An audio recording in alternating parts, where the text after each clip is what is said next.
This constant exchange of goods without trade barriers is the very foundation of our highly successful free enterprise system.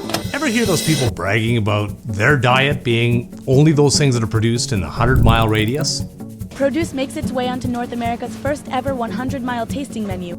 Well, I actually used to be on that diet. I was a farm kid. But no, there's actually a policy here in Canada that makes life more expensive for those that want to eat local, stuff that's produced here in Canada.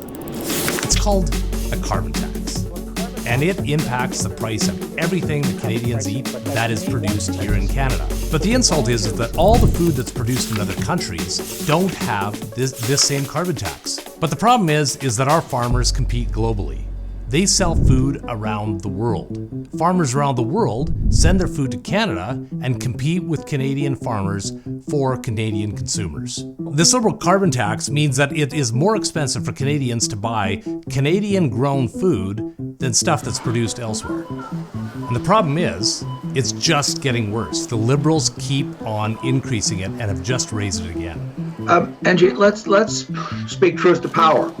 Taxes increase the cost of the goods or services being sold to Canadians. Let me be even more blunt.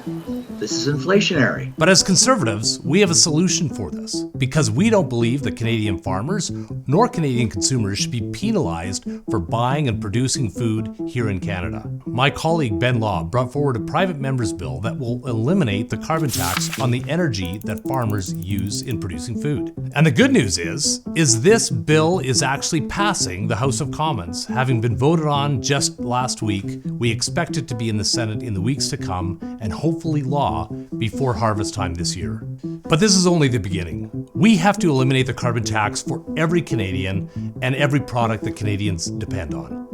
When was the last time that you went to fuel up your vehicle or got your utility bills or went to buy groceries and thought, if only this was just a little bit more expensive? Well, apparently there's folks in the Trudeau government that actually have that exact thought. But Canadians can't afford this.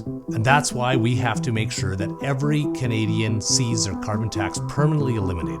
But the Liberals are going to argue that they need the carbon tax to save the environment. But it's not true, because the Liberals have missed every single environmental target going back to Kyoto for year after year after year, tax increase after tax increase after tax increase. The Liberals keep missing their environmental targets. So let's be very clear about this. This is not an environmental plan, it's a tax plan.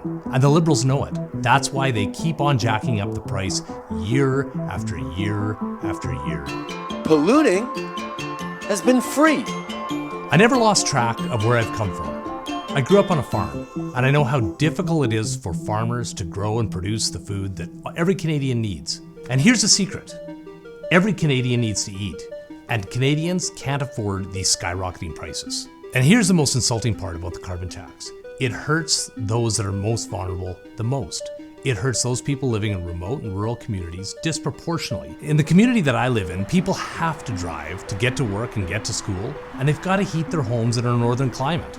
It's not an option to do otherwise. And this is why I'm so proud of this legislation, because it does real things for real people in real communities. I could talk for hours about how the carbon tax is driving agricultural production as well as jobs and opportunity offshore.